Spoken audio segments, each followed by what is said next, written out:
2023 সালের 7 অক্টোবর পর থেকে দখলদার ইসরায়েলি হানাদার বাহিনীরা আমাদের ফিলিস্তিনের গাজার মা বোনদের উপর নির্মম কর্ম চালাচ্ছে।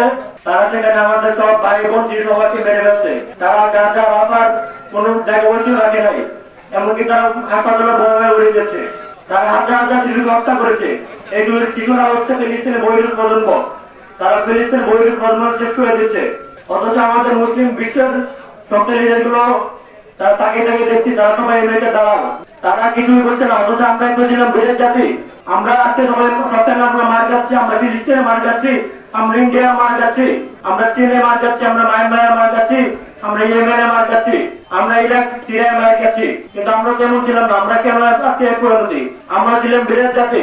আমরা তো ওমর ফারুক, খালিদ বিন ওয়ালিদ, সাইদ বিন আবির উত্তরসূরি। আমাদের সাথে আজকে নামা হচ্ছে।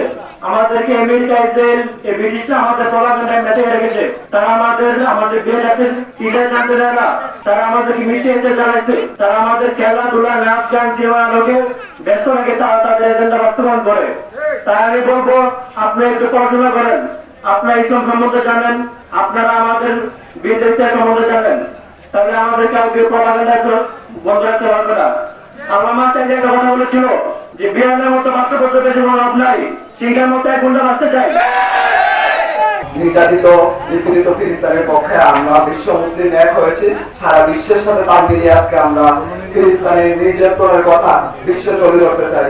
আমি আমার ছাত্র জনতা, আখাড়া তৌহিদি জনতা, সকল ধর্মপ্রাণ মুসলমানদের আহ্বান জানাবো, আপনারা ইসরায়েলে পণ্য বৈঠক করুন, আপনারা সচেতন হন। আমরা আমাদের নিজ নিজ জায়গা থেকে যতটুকু পারি ইসরায়েলের বিপক্ষে লড়াই চালিয়ে যাব। আমাদের মন এখানে, আমাদের দেহ এখানে, কিন্তু আমাদের মন ফিলিস্তিনে। আমরা যদি পারতাম তাহলে ইসরায়েলের সাথে সরাসরি যুদ্ধে অংশগ্রহণ করতাম। আমরা এক মজলুম জাতি, যেখানে আমরা এত বড় মুসলিম জনসংখ্যা হয়েও ফিলিস্তিনের পক্ষে দাঁড়াতে পারছি না।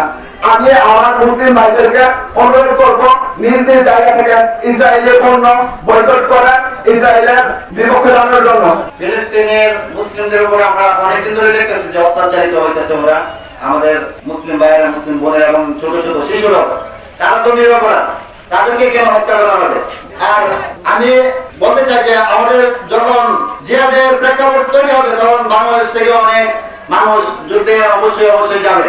আর জিহাদ কোনো ছেলে খেলা নয় যে আমরা বললে আমরা জিহাদে চলে যেতে পারবো। জিহাদের জন্য আমাদের প্রেক্ষাপট তৈরি করতে হবে। জিহাদ হচ্ছে নিজেকে উৎসর্গ করা আল্লাহর জন্য, নিজের সবকিছু বিসর্জন দিয়ে আমরা আল্লাহর রাস্তায় যুদ্ধ করবো। এটা হচ্ছে জিহাদ। জিহাদ শুধু ছেলে খেলা নয়। আমরা যেখানে আমরা 5 ওয়াক্ত সালাত ঠিকমতো করতে পারি না, আমরা জিহাদ চিল্লালে আমরা জিহাদ করতে পারবো না।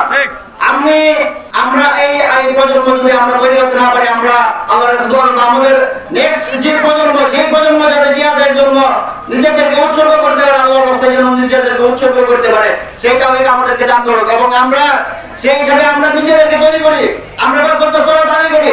আমরা যে বীরের জাতি সেটা আমরা ভুলে গেছি। আমরা টিকটক আর রিলসের যুগে হিন্দি সিনেমার অ্যাকশন দেখতে দেখতে আমরা যখন ফেসবুকের মধ্যে আসে ফিলিস্তিনের কোন মুসলিম অত্যাচারিত হচ্ছে, শিশুরা মারা যাচ্ছে, এইভাবে তাদেরকে নির্মমভাবে হত্যা করা হইতেছে, তখন আমরা আমাদের অনুমতি হারিয়ে হইলে আমরা বুঝতে পারি না যে তাদেরকে সত্যি মারা হচ্ছে। আমরা সিনেমা মুভি দেখতে দেখতে, টিকটক রিলস দেখতে দেখতে আমরা নিজেদের চেতনা হারিয়ে ফেলেছি। আমাদের অনুমতি থাকে না এখন মুসলিমদেরকে মার খেলে বিশ্বের যে কোনো প্রান্তে। ইন্ডিয়াতে যদি মুসলিমরা মার খায়, ফিলিস্তিনে যদি মুসলিমরা মার খায়, তখন আমাদের কোনো অনুমতি জাগে না। কেন জাগে না? আমাদের জাগবে না। আমরা টিকটক এবং রিলস এবং হিন্দি সিনেমার প্রতি আসক্ত হয়ে গেছি। আমরা দেখতে দেখতে মনে করি যে এগুলো বুঝে সিনেমার শুটিং। তো অনুরোধ করবো আমি আমাদের মুসলিম ভাইদের প্রতি, আমাদের বাঙালি ভাইদের প্রতি, আমরা নিজেদেরকে তৈরি করি। আমরা এখন থেকে নিজেদেরকে তৈরি করি, আস্তে আস্তে আল্লাহর জন্য আমাদেরকে তৈরি করি।